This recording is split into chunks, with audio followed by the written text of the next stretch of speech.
Hello, and welcome to Totally Schway, a podcast about the DCAU and whatever the hell else I want it to be about. My name is Mary. And my name is Luke. And welcome to my channel if you've come over from Serum Lake's channel.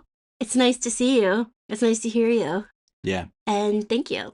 Can we just give people a very brief overview of what the new podcast format is for the purpose of this episode, in case they missed the episode of Totally Schway Flipside or the announcement I posted on my channel? I was getting to that, but be my guest. I was inviting you to do it, but okay, fine, I'll do it. So traditionally, we'll have done a podcast where we talk about a topic involving the DC animated universe. Mm-hmm. And then the last half of the podcast is dedicated to talking to comments from the previous episode. Well, we're changing things up in that we're going to have Totally Schway be about the DCAU without the comments. But that doesn't mean that they're not going to get read and they're not going to be shared. We are going to move the comments, reading and reaction and discussion to the sister podcast, Totally Schway Flipside. So Totally Schway Flipside is where you can go if you want to listen to what Big Mikey P has to say about anime, multi-dimensional, time-traveling schoolgirls.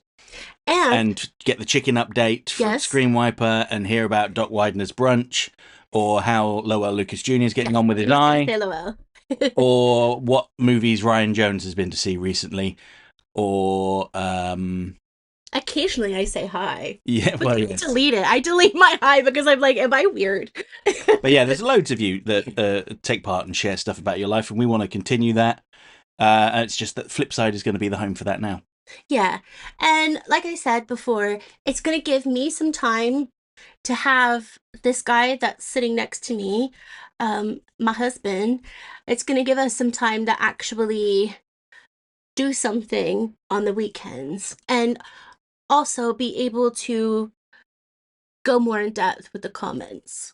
I think it's going to be fun. So next week will be Flipside about the comments. Yep.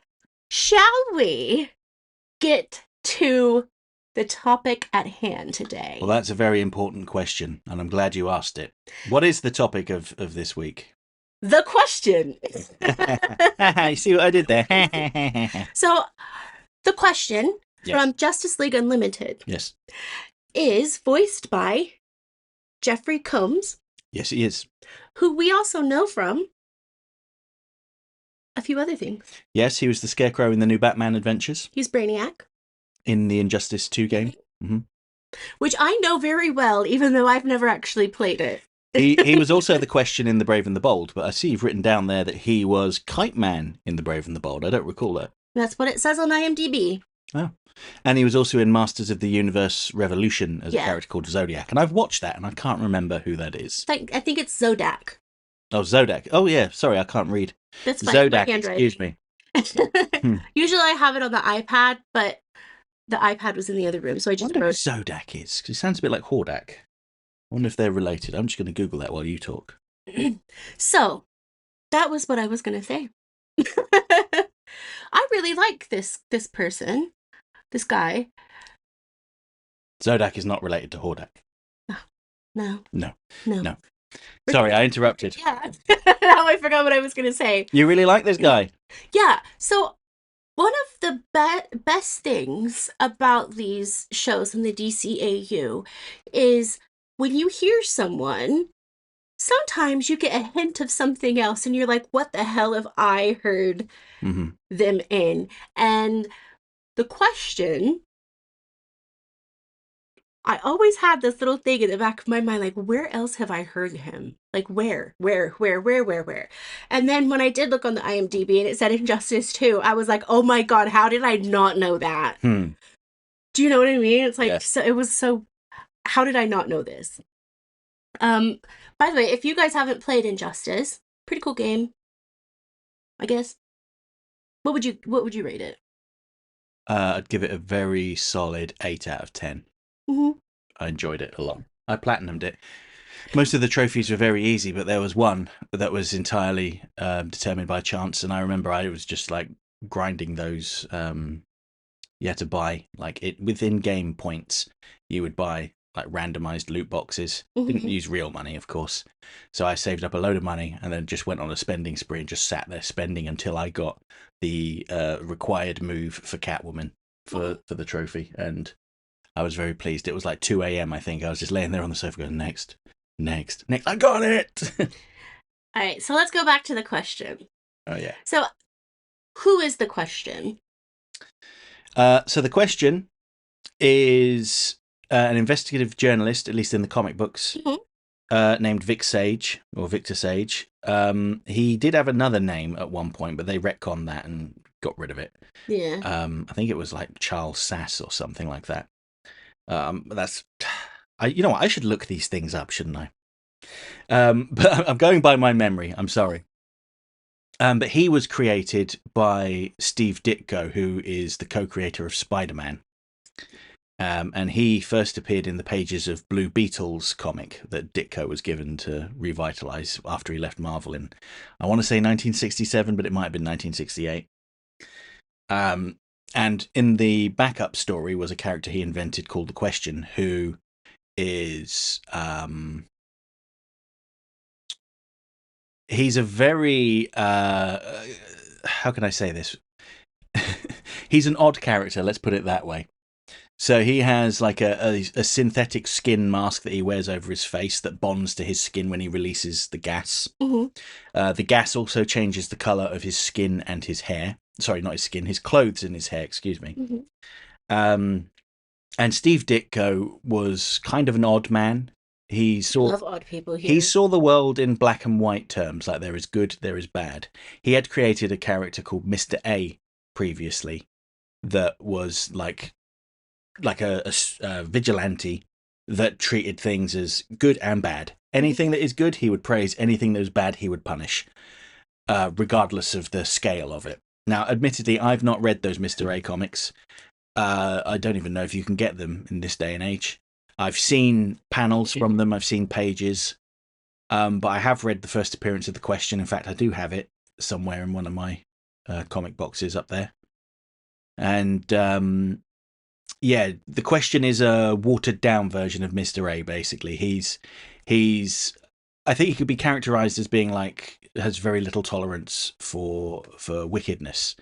There was an issue where he was fighting some thieves, I think they were, in the sewers, and he knocked them into the water, and it was deep water that was fast moving, and there was a risk that they would drown, and he didn't save them. He said, "I'll go tell the police you're down here so they can arrest you if you survive." Okay. So that was kind of that was quite how can I say this again? That was quite bold for the 1960s when the comics code was in full effect, and the comic book publishers had to release stories that were very child friendly. Hmm. Um, I think that he's quite different in the DC animated universe, but still recognizably him. I mean, obviously he's got the same look with the featureless face and the big blue overcoat.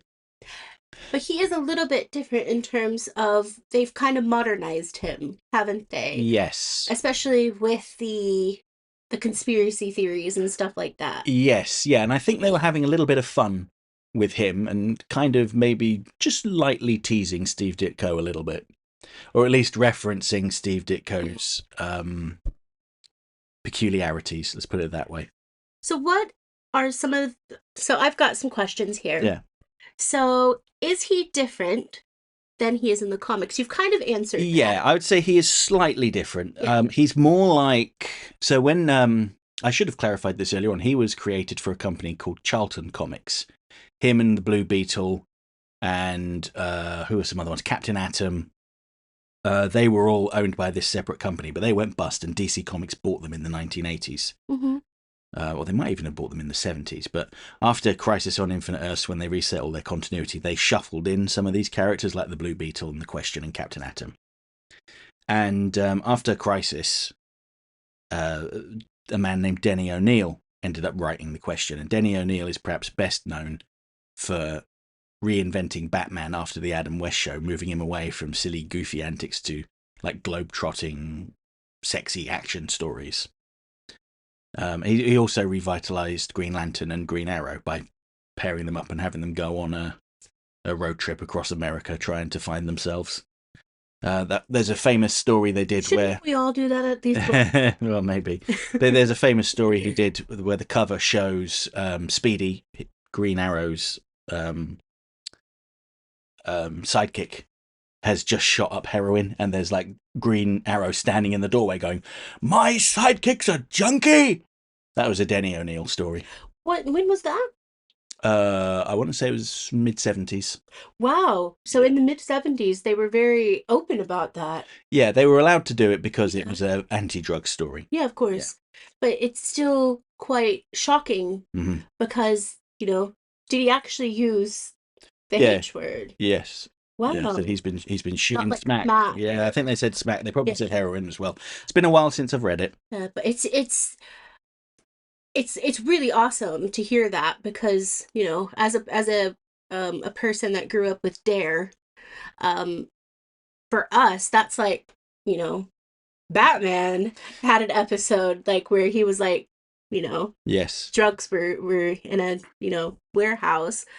But earlier than that, it was quite not taboo, but Mm-hmm. like you kind of didn't want to say anything because, filters and censors and all of that could get in the way. But like you said, having it an anti-drug story, Mm-hmm. that's amazing. But when Denny O'Neil wrote the question, he kind of made him more of a Zen figure.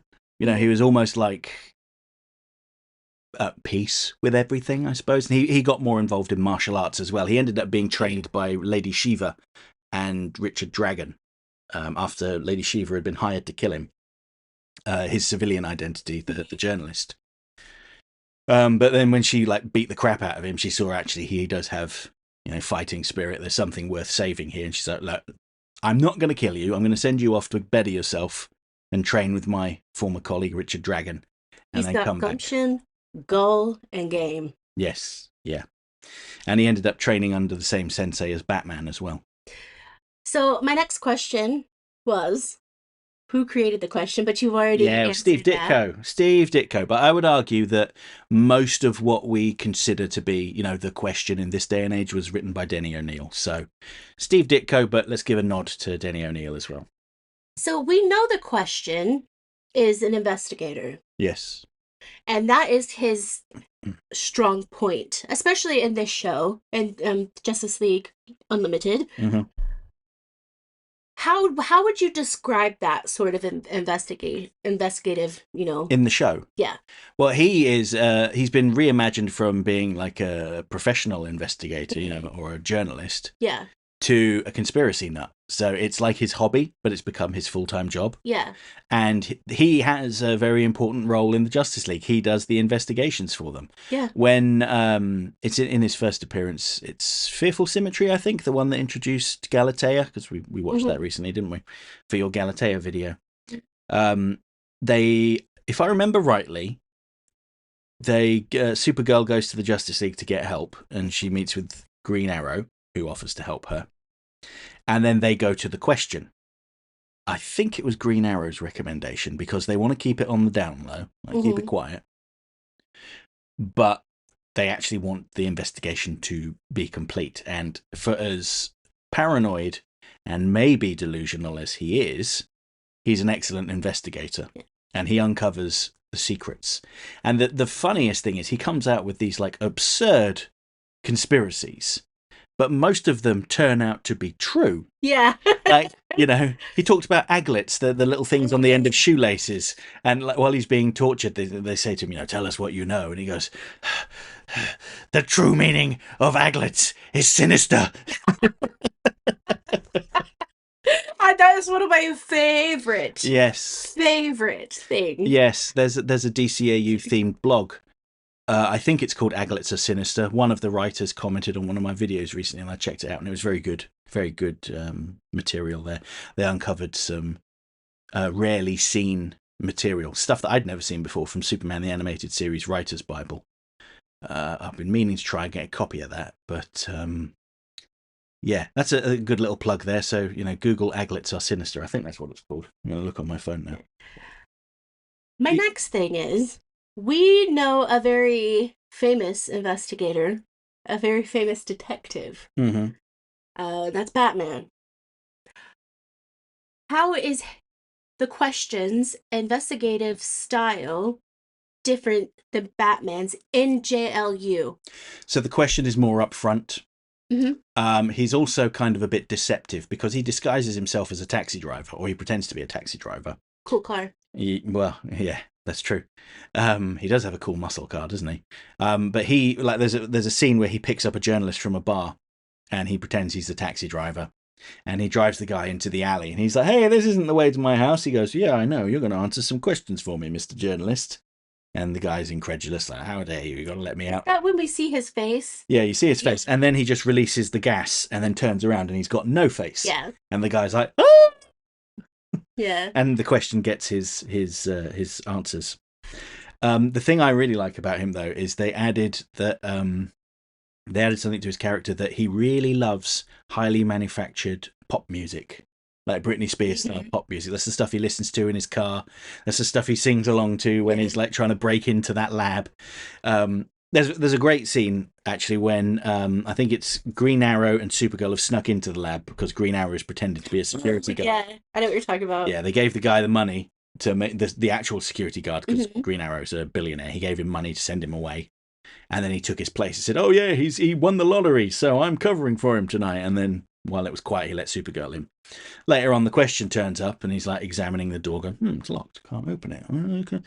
Okay. And then he picks up a bin and just throws it through the glass, and then just walks through while he's singing his little pop song. Wonderful stuff. Yeah. So again, go back to the question. Yeah.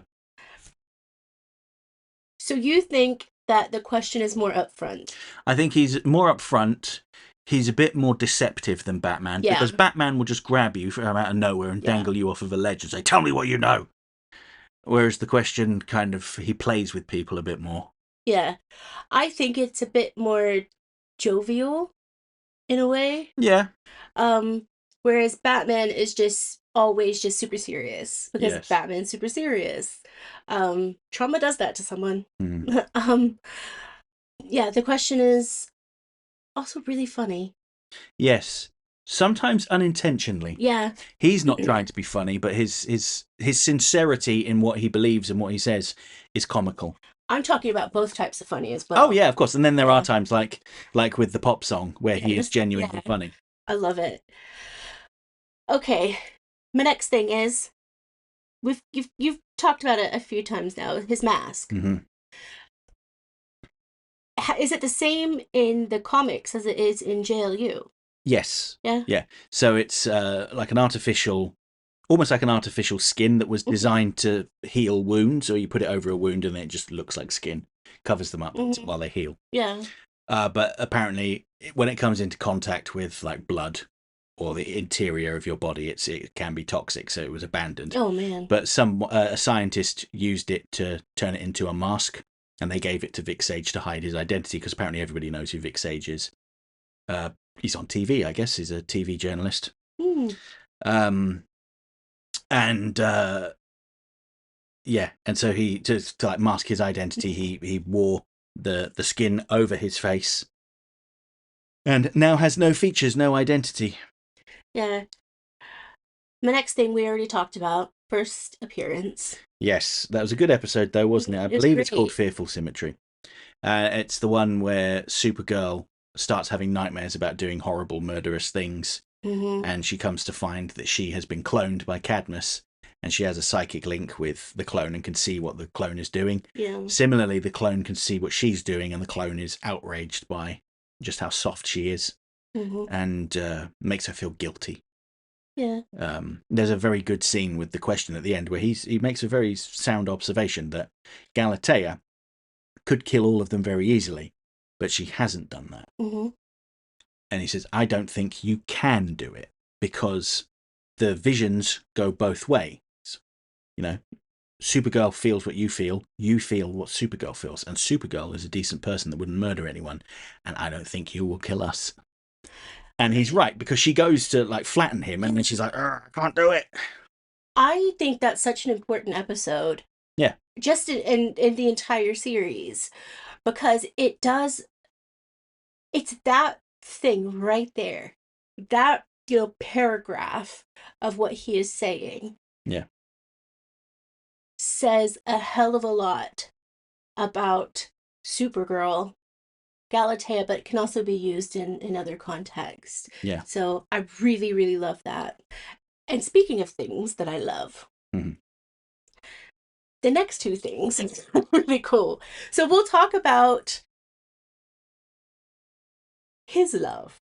Oh yes, yes. So his relationship with Huntress, yes, Yes, it's very good. one of my favorite things about Justice League Unlimited. Mm-hmm. It is literally I just love it so much. It was beautifully written. I There was no back and forth in terms of like are they, aren't they? They are. Yeah. It was saucy. It was sweet. And the best thing, not only was it saucy, it was cheeky. Yeah, the thing I really liked about it is Huntress thought that she was playing with him, toying with him and fooling him. But he knew who she Oh, was of the moment she walked course. through the door. So her name was Helena Bertinelli. She had been and they said son then, the daughter of a mafia boss who was murdered, and by his rival. Hmm. And what was his name? Mandragora was his surname. A massive, like, superpowered albino guy. And years later, the Justice League have to protect Mandragora because he's going to testify against bigger criminals. And Huntress refuses to do it. She tries to kill him, and as such, she gets kicked off the Justice League. But before she leaves, she checks in with the Question, saying, I've been tasked with finding Mandragora because he's run away.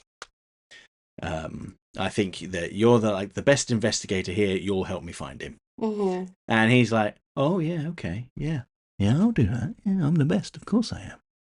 He knew. Yeah, he knew. He He knew who she was, what Mandragora meant to her. But he helped her anyway Hmm. because he liked her and hopes that she would like him. She's pretty. She's very pretty. Yeah, and she reciprocated. But that was a really good episode. Was it called Double Date? I think it was called Double I think Date. it was called Double Date. Yeah, because while Huntress and Question are trying to get Mandragora, It's Black Canary and Oliver. and Green Lantern, Green Arrow. I should have just called him Booster Gold. His name is Oliver. Yeah, Oliver Queen. Yeah. Yeah. Yeah. It's again another really brilliant episode. Yeah, and they are the ones that are tasked with protecting Mandragora, who's been moved after the Huntress tried to kill him. And then while they're arguing and battling, he runs away, and they kind of race against each other to track him down. And the thing is, the Question is confident that Huntress won't actually kill him because he knows why Mandragora is on the run. He's trying to be reunited with his son, and he gambles, and maybe he makes an educated guess here when he says that Huntress could not bring herself to murder a man in front of his child in the same way that a man, or I should say her father, had been murdered in front of her. Now, he was right. She agrees, okay, fine, I won't kill him, but I am going to hurt him. Mm-hmm. And she drops like a whole load of like shipping containers with heavy metal pipes in them on top of him. Now, because he's superpowered, he can take it. But he's not walking away from that very easily. No. But it was a beautiful episode, and their relationship is one of the highlights of Justice League Unlimited. We make references to to their sexy talk over the phone several times, where he's investigating one thing. Yeah, he's investigating one thing. She's doing something else. She asks him, "What are you wearing?" And he goes, "Fedora, blue overcoat." She goes, "You're so terrible at this." And he responds, "Orange socks." It's just so I just love it so much. Yeah.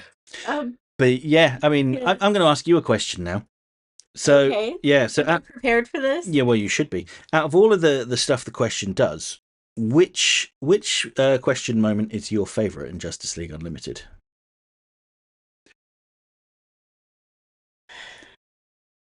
It might be the sexy talk, but shoot, because there are quite a few of them. I mean, like the Question in general in this show is phenomenal. Like, if there was a character that you had to put in somewhere, and you could only choose like out of 100, I would definitely choose the question. But also, I don't know. It's his whole thing with Huntress is so, it's like dead on.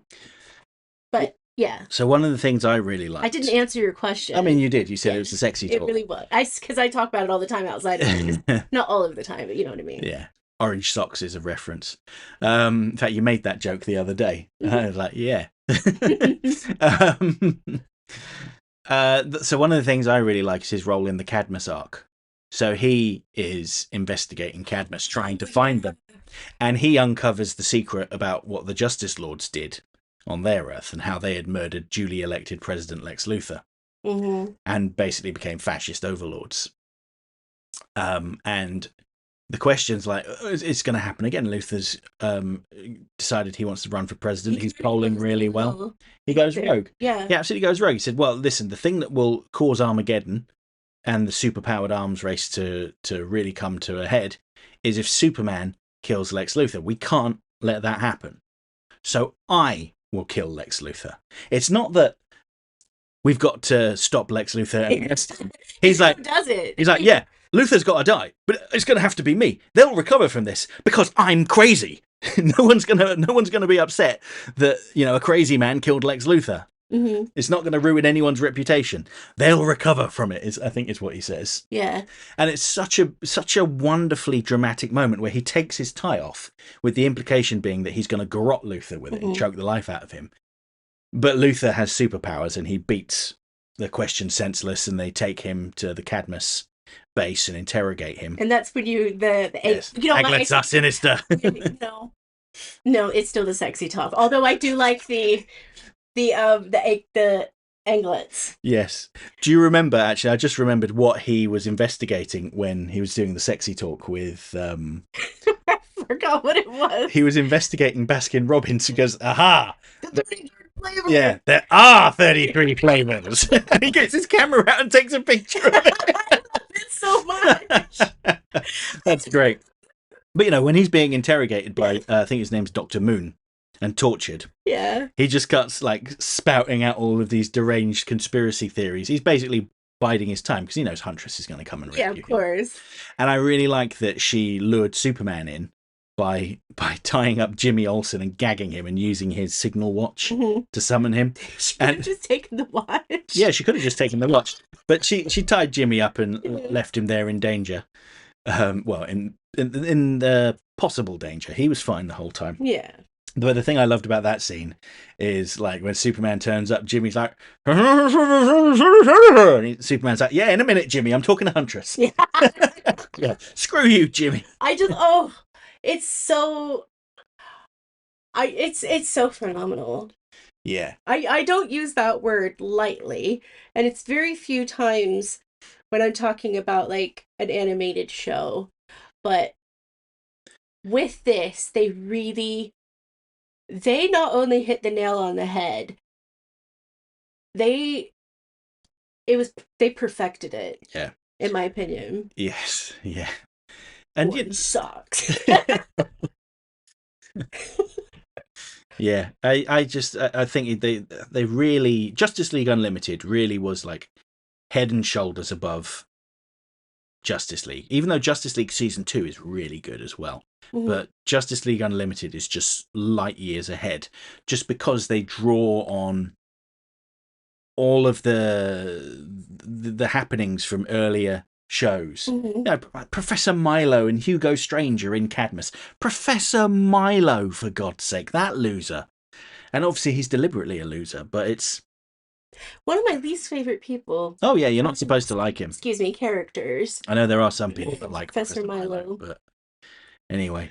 But the Question's rescue is a great scene as well, where Superman and the Huntress just annihilate Cadmus, showing they could have done it at any point they wanted to. They just chose to leave them at it. Yeah. And you see all those Cadmus guards pouncing on Superman and hitting him with their batons, and he just flexes his shoulders and they go flying, while Huntress beats them up with her staff. Question: who do you think is a better shot? Huntress or Green Arrow? Green Arrow. Okay. Huntress is a good shot, though. Yeah. But Green Arrow's whole thing is that he's like a Deadeye. And he's a billionaire. Well, that too. More money than Bruce Wayne? No. Does anyone have more money than Bruce Wayne? I'm sure there Lex are. Luthor? No, I don't think Lex Luthor has more money than Bruce Wayne. So, we cannot leave without talking about another great character from the Justice League Unlimited. Not The Justice League Yeah. in Justice League Unlimited. The Question's car. Ah, yes. Yeah, I mean, he's got a cool blue muscle car. It's very loud. But it's not just a car. It's not? It's a cool car. Yeah. Yeah. Yeah. It adds to his character, doesn't it? It really does. Because you wouldn't expect someone that's like loaded with conspiracy theories and everything to have like a, let's be honest, it's probably like an American made muscle car. Yeah. Loud, heavy, Yeah. fast. It screams, look at me. Yeah. I thought I was gonna say more about the car, but there's not really a lot to say, is there? Other than it's like a really cool car. Not my sort of car. Mm-hmm. But yeah, that concludes my questions about the question. Okay. Yeah. Yeah. So, what do you want to do now since we don't read the comments now? I'm looking at the time. I'm like, oh wow. Yeah. I mean, we're 32 minutes in, and I think we've covered the topic pretty well. I think here is a question for you, Mary. If there was let's just imagine we're back in I'm imagining 2006. Okay. They've finished Justice League Unlimited. I was looking at Hollywood Video. Yep, and Warner Brothers executives go, listen, Justice League is done now. It's got a nice bow tied around it. I'd say okay. Ended perfectly. Ended perfectly. No. But we want to do a spin-off. Mm-hmm.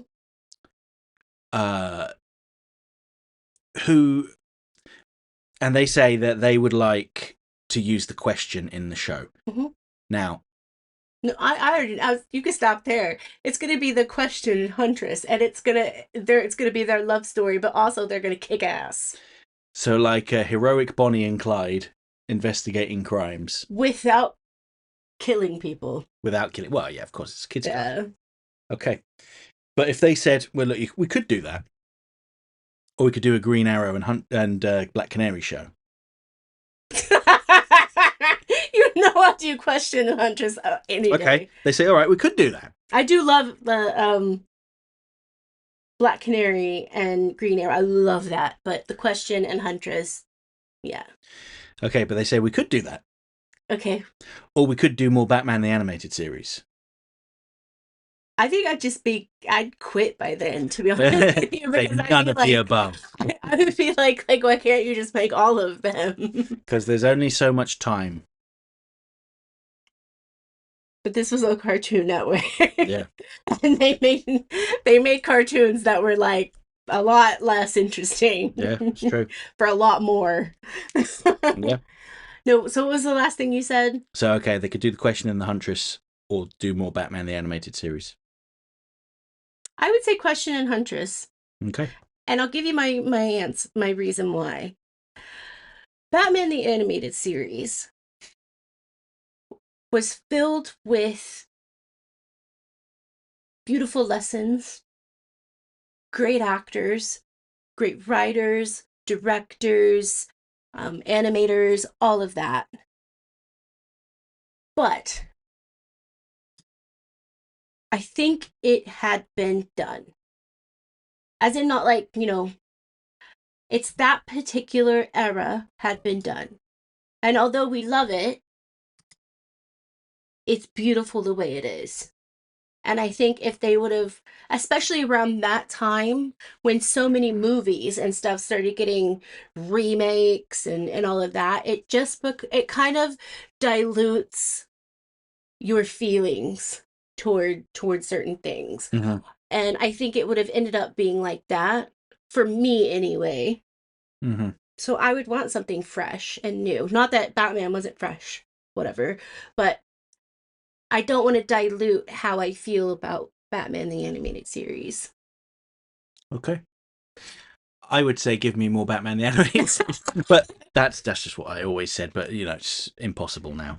So who picked the topic for next? The You week after did. next. You I did. know. Yeah, you did. Yeah, and I think it's pretty cool. Would you like to say what it is? All right. So the next topic, and I'm directly quoting Mary here, is I think Terry McGinnis needs therapy. Yeah, it's true. So we will catch you on the flip side. I've wanted to say that for a very long time. Like, I was in the car on the way home today, and I was like, I'm going to say it. Yeah. And then I'm going to explain why I'm saying it. Yeah. I bet they got it, though. Yeah, I'm Didn't pretty need sure. explaining. That's but fine. hey, just in case. Yeah. So, guys, thank you so much if you have joined us over here on my channel. I am going to be doing a few videos of Luke talking about some of his figures, which is going to be cool, some of his collection. And just want you guys to know that you guys are just, some of you are really like, really my best friends because I talk to you guys and I really, really, really appreciate you being a part of my life. So thank you so much, and I hope you have a great week. And we'll see you next week on this channel for Flipside, which is going to be all about you guys and gals. Yeah. Cool. Right. Love you. Bye. Peace. Bye.